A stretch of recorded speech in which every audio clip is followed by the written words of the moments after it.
going on, everybody? It's Frontz. We're back again, and this time it's time for a SmackDown Live review for the go-home show of SmackDown Live, Tuesday, November 14th, 2017. We had what everybody was expecting to have. We had at the end of the show, we had the Raw roster finally come in and invade, which we'll get into later in the show. But before we get into even SmackDown, the last 3 weeks of this entire build to Survivor Series has felt different from the first. That first week, like the night after TLC, you had Shane and the SmackDown crew come down, go into the back, and beat the heck out of everybody in a tape segment. We know it is a tape segment, and destroy the entire Raw locker room. That was just, it didn't feel, it just felt like, it was there. Fast forward to now, and of course, before we get into that, like the entire Survivor Series up until 2 weeks ago, last week, felt like it was just going to be a letdown. Like it was just going to be a super show of Raw and SmackDown on a normal TV on a Monday or a Tuesday. That 25th anniversary coming out in January is what Survivor Series is going to feel like. We had all heel versus heel title matches. The only thing that would have been looked forward to is the men's Raw versus men's SmackDown match. That was about it. SmackDown's women's match, the 5-on-5 women's match, give or take how it goes, depends on what you feel. But over the last 2 weeks, they have made multiple changes. And my opinion is, and probably everyone's opinion is, Vince McMahon was feeling the heat of War Games. There's so much. This is what competition does to WWE. They have competition within themselves, dealing with NXT and main roster. NXT superstars come up and get destroyed and get pretty much taken down a peg because they're on the A show, the legit A show, and Vince McMahon doesn't want people to feel like that special when they come up. I mean, War Games. You have War Games, and then on Survivor Series, you have Snore Games. Because we had heel versus heels all throughout the show. Now, the tag team title match changed, which we did get a little bit of why this makes sense. And I didn't think about this. I don't think anyone else thought about this when that title change took place last week. Tonight, we also have another change happening. We had a change last week with AJ Styles taking the title off of Jinder Mahal. And before we get into SmackDown, also, get this. The WWE is supposed to be touring India for 2 nights. Supposed to be for 2 nights, so December 8th and 9th. They were supposed to be touring. Now they've cut it down to 1 day with every match that was supposed to happen on both shows on one. They're calling it a Super Show. This is a Raw branded show, by the way. So Jinder Mahal, and it was supposed to be Jinder Mahal versus Kevin Owens both nights.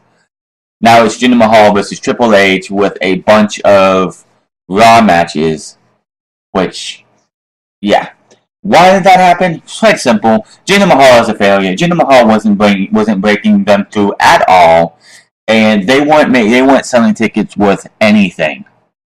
So they took all the superstars, all the tickets that they can, and piled them into one show. They were going to deem this a failure, and hopefully Jinder Mahal will never hold the WWE Championship ever again. It is what it is. Nothing you can do about that. Now, let's get into SmackDown here. SmackDown opens up with Shane rallying the SmackDown locker room into what is going to be Survivor Series this Sunday. If I can find the clip, I will play it. Let me see here. They had a clip on it here last night. Right there. Oh, here it is. Shane rallies Team Blue.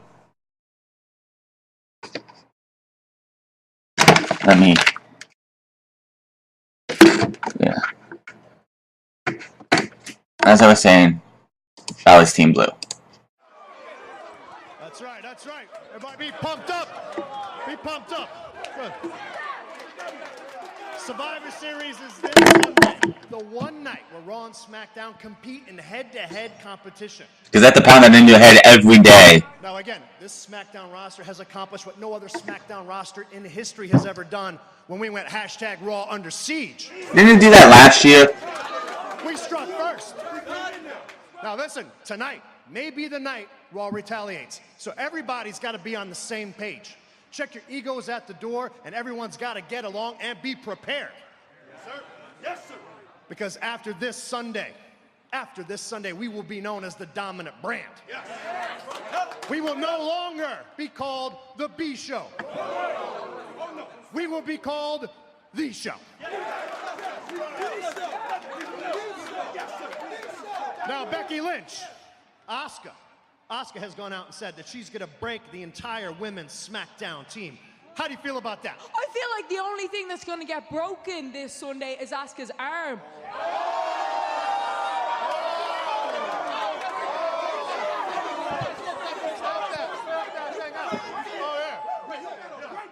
Baron Corbin, Sin Cara, you guys have a match tonight who will determine who will go on to face The Miz. Are you guys going to finally shut him up? As far as I'm concerned, The Miz is living on borrowed time. And come Survivor Series, it'll be his end of days. Yeah,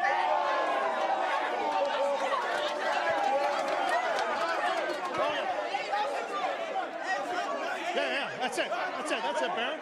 Hey, listen up. Hey, listen, Raw is ready to play the game. Jason Jordan is out, and they have put in his place.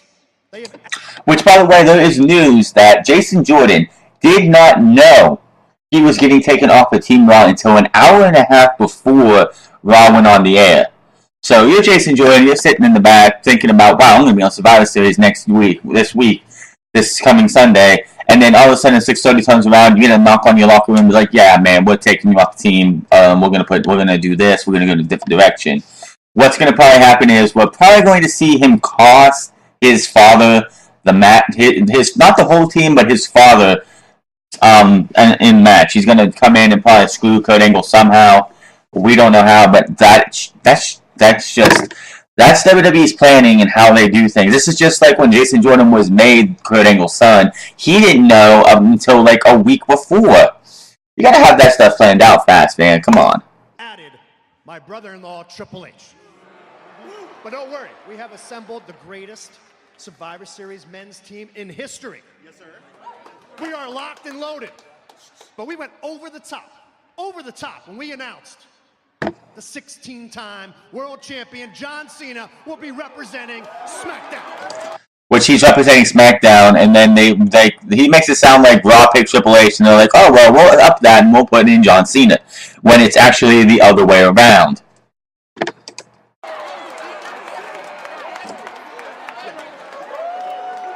This Sunday, we will be the survivors. Our champions will dominate. And there is nobody, and I mean nobody, that can stop us down. Not Kurt Angle. Not my sister, Stephanie McMahon. And certainly not the Shield. Yeah, we ain't worried about the Shield. Oh, no. And apparently, they issued us a little challenge. And we accepted that challenge. But, do y'all know why? Because SmackDown rocks. SmackDown rocks. SmackDown rocks. SmackDown rocks. And that's how the show opened. Just getting himself right to what we would know later on in the show was going to be a massive invasion by Raw. Then we come to commercial break. We come back and we have ourselves out to the ring. Daniel Bryan comes out and he's talking about how he's loyal to WWE, how he's loyal to Team Blue, how he loves Team Blue, and then he calls out AJ Styles and they give Brock Lesnar a warning to. The following ad is being condensed for you. To what's going to happen at Survivor Series. When this ad finishes up, we will actually play that, and you guys can hear it yourself.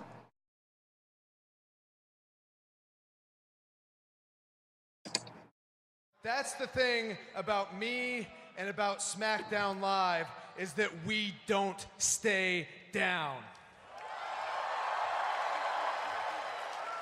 You knock us down, and we come right back up and hit you twice as hard. That heart is why Raw is afraid. That's why they added Triple H to their Survivor Series team. And not only are they afraid, but they're also embarrassed. I would be embarrassed too if Stephanie McMahon was my boss. Raw is coming up, and SmackDown Live just ransacked Raw. I would definitely be embarrassed if I had to go to work every day, get told by Stephanie McMahon how much I suck, how much I'm terrible, and everything else. She is the worst. And that's something that I actually didn't agree with, because I know how vindictive Stephanie McMahon can be. You should know that more than anybody else in this company. And there is a very good chance that tonight, Team Raw will come back and counterattack.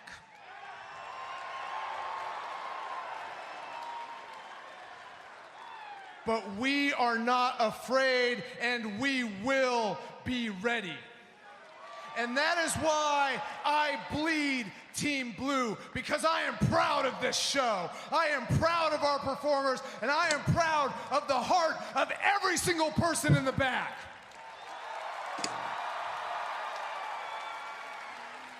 And this Sunday at Survivor Series, we are going to prove beyond a shadow of a doubt that SmackDown Live is a far better show, and we have far better performers than Monday Night Raw. Well, in the booking's right, he's absolutely right when it comes to a far better show. The performers, yes, they had the better performers. They have the more like indie darlings than Monday Night Raw has, if you think about it.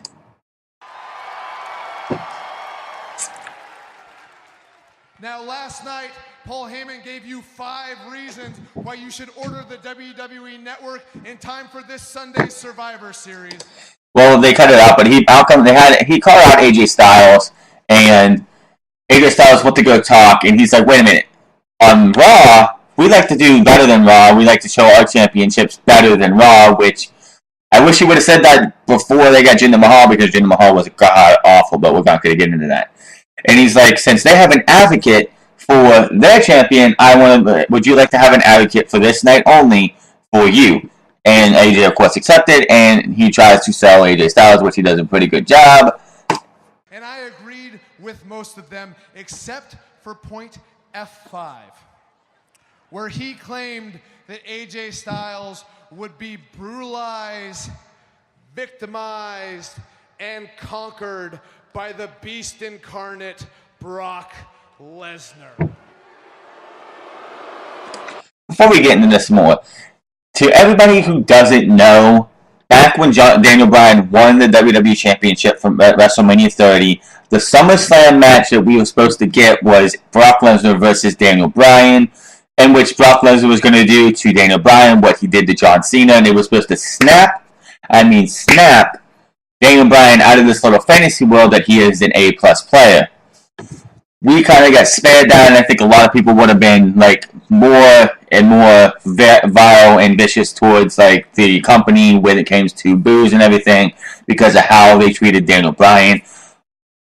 So Daniel Bryan probably is thinking, man, I could have wrestled Brock Lesnar 3 years ago, but honestly, I think we actually were saved a massacre that was supposed to happen, and Daniel Bryan, of course, had to give it the title, and John Cena grabbed it, and that match was awful in a good way, but yes.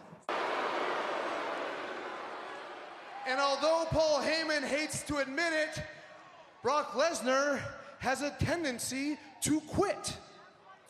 Just like he quit WWE years ago, just like he quit to a half-assed knee bar on a UFC show. Daniel Bryan over here getting savage and getting with the burn, man. That's some savagery right there. Major burn. So yes, Brock Lesnar is big and Brock Lesnar is strong, but Brock Lesnar cannot go on and on. He cannot go all night long. He cannot keep up with the phenomenal one.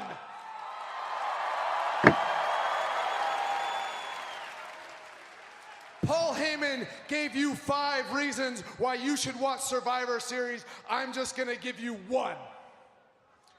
So you can see a 6'3", 285-pound beast mentally beaten, mentally victimized, and mentally conquered for the best in-ring performer of this generation, the phenomenal one, AJ Styles! Yes, and as I've said before, and I know I haven't said on any of these, he is the modern day Ric Flair in the sense that if you put him in the ring with anybody, including Jinder Mahal, and you're going to get a pretty good match out of him. He can make anybody, and I mean anybody, look good. So that was Ric Flair. Hold on a second. I can't talk. I'm not a puppet like Brock Lesnar. AJ Styles also getting a nice little jab into Brock Lesnar. How about that? And I agree, fatigue makes quitters of us all, Daniel, and it may well have Brock Lesnar quitting this Sunday. But I also agree with Paul Heyman. I am the underdog. But Paul Heyman, this isn't a Rocky movie. This is an AJ Styles production. Please don't put that on a t-shirt, please. And I will find a way. At Survivor Series, I will find a way to the last breath in my body. I will find a way to beat Brock Lesnar. And I will prove that SmackDown Live is the A show.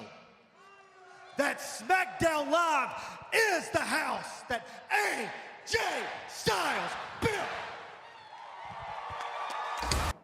And that was that promo. And then, of course, we go to commercial break after that. And we come back, and who, lo and behold, would be waiting for AJ Styles in the back when we come back from commercial? This little this failure, who should have never been WWE champion. They come back from commercial. You just see AJ Styles walking, and about 2 minutes into that, he runs into Jinder Mahal, and in a second we'll have Jinder Mahal words for you.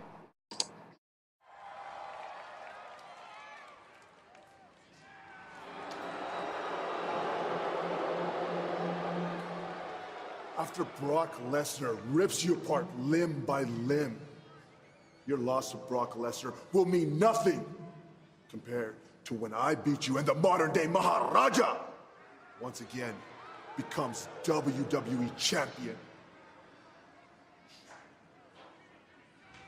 AJ doesn't say a word, and he just walks off with a smirk. Hopefully that means he will, hopefully with the revelations of the India market not being more than one match, it's one show, it's not both shows, it's just one show. Hopefully that means he will never, and I mean ever, be WWE champion. Again, the guy was a failure. They booked him. They booked him to become WWE champion in the wrong way. You can't build somebody up within a month and just be like, there's your WWE champion. People like comparing him to JBL as the same thing, only this generation and not 10 years ago or 15, 12 years ago. And that's wrong because JBL wasn't just a jobber. He was a well-known superstar. His character was different, but he was Bradshaw of the APA. And they were multi-time tag team champions. He was part of the Ministry. He had a history, and he wasn't a loser for 3, 4, 5, 6, 7 years. It worked better for JBL because it actually was believable. It was not. Moving on here, we have Baron Corbin versus Sin Cara for the United States Championship, in which Baron Corbin picks up the victory after Sin Cara tries to go for a swanton, misses, rolls back in, gets hit with an end of days, 1, 2, 3. Baron Corbin, of course, will go on to face The Miz. That match, I hope, if it isn't on the pre-show, which I doubt it because they're all champion versus champion, whatever, I hope that match is the first match to start the show so we can get it out of the way, because that is the one match nobody in their right mind could be looking forward to. I don't want to see it. I know you don't want to see it. Then, of course, after the commercial break, we come back and we see Shane and Daniel Bryan in the back. They're talking about Survivor Series, and Daniel Bryan's talking about how after Survivor Series, these two are going to have a talk about cohesion. Maybe they're setting up maybe Daniel Bryan turning on Shane, Shane turning on Daniel Bryan. I don't know. Daniel, great to have you back. Great to be back. Listen, on behalf of the whole roster, everyone's been talking about it, and specifically for me, I want to say thank you very much for your support. Of course, SmackDown Live always has my support. Survivor Series has never been more important. I totally agree. This Sunday, the most important thing that we have to stress with everybody, and I've been talking to them, is cohesion. I completely agree. Which is why after Survivor Series on Sunday, you and I need to have a conversation. Okay. About what? Cohesion. You never consulted me about the raid. And because of your idea, I went over to Raw to try to make peace and got chokeslammed for my troubles. Daniel, that is not my... Shane, I'll see you on Sunday. They're booking some kind of heel turn, in my opinion. What do you guys think? Let me know in the comment section below. After that, of course, we had the women's championship match, which saw Charlotte Flair versus Natalya Neidhart for the women's championship. The winner, of course, was going to want to face Alexa Bliss, who has a prominent little bit of a role in the beatdown later. But Charlotte ends up winning here. Towards the end of the match, Charlotte has Natalya on the outside on the ground. She, for whatever reason, gets on the barricade, looks to do a moonsault. Natalya comes and grabs her in powerbomb position and just runs straight into the ring post that's nearby. Throws her back in the ring, puts her in the sharpshooter. Charlotte tries the first time to get out, gets pulled back, and then eventually works away and actually pulls herself to the ropes to stop that. Natalya, incensed, mad, starts beating on her. Ref pulls her away. Natalya starts coming back to Charlotte. Charlotte throws her out of the ring. Natalya comes back in the ring, gets hit with a big boot, nasty boot, gets put in the figure eight, and she taps out. After that, and there's your winner, she will face Alexa Bliss. After the match, we had Charlotte was asked by Renee Young immediately, and Charlotte was like, I need to catch my breath. I've been winning this title since day one. It took me a lot longer than I thought. And then she's going into a promo about her dad now, how he isn't here tonight, how he's been going through a lot of trouble, how he sits there on Tuesday at home and watches every Tuesday watching me perform. And she's going to go to the back, get a text message and say that Dad, and then she says, Dad, this is for you. She starts heading to the back, and all of a sudden, Ric Flair's music hits. Not hers, but his. And Ric Flair, of all people, which I kind of figured he was going to be here tonight. He comes out, they have a nice emotional moment. If you did not feel the emotion of that, you are not human. That was a great segment. I saw reports that there was a Hall of Famer in the back, so they're saying that maybe people knew. Maybe Charlotte didn't know. Maybe they had Rick stashed away, so she didn't know. That's why she went out there and said what she said. That felt so good. It's great to see Ric Flair looking better than ever than he could be. And that was just a really good emotional moment. We got a Bludgeon Brothers. There has been reports over the last week that the Bludgeon Brothers had been dropped because Luke Harper and Eric Rowan were coming out to Eric Rowan's old theme music on the UK tour. Well, that's not true. We had the Bludgeon Brothers will be coming next week, which I honestly thought they're not going to come around until after Survivor Series. What's the point? You have all this other stuff going for Survivor Series. Why would you bring the Bludgeon Brothers in then? Instead, we're going to see them next week. Which, hey, we'll see. I'm looking forward to it just to see what these two can do. Hopefully they're not brought out as to be big, huge oafs with hammers. Hopefully they can go out and destroy people. That would be great, I think. Then we had Chad Gable versus Jimmy Uso, and it was great to see that Jay is healthy after that scare last week. I don't know if that match was supposed to go that way, but I really thought that he might have been injured for real. And he looks to be okay. Chad Gable and Jimmy Uso had a nice little match here. Shelton Benjamin doing a little heel tactics here, distracting Jimmy early on so he can get his knee attacked at, and that gave Chad Gable a lot of breathing room. He was able to take and attack Jimmy a lot, and then eventually Jimmy kicks him in the knee. Things start breaking down. Jay comes up to try and distract. Shelton comes over. Jay jumps over Shelton, who tried to do a clothesline to his leg. Jumps over Shelton, kicks Shelton in the face.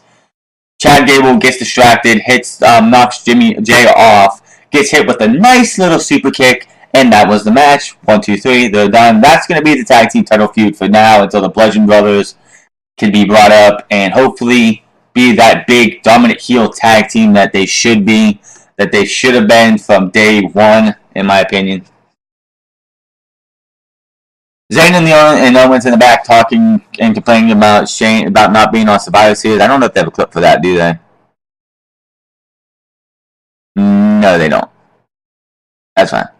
But just complaining about how they're not on Survivor Series and how they should be the ones doing all this. And Kevin Owens it's like Raw, SmackDown, it doesn't matter. All that matters is the Sammy and Kevin show. Sammy says it's Kevin and Sammy's show.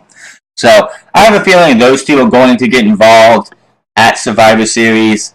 They're going to mess with SmackDown. They're going to screw SmackDown out of the match. I don't know how, but they're going to get involved.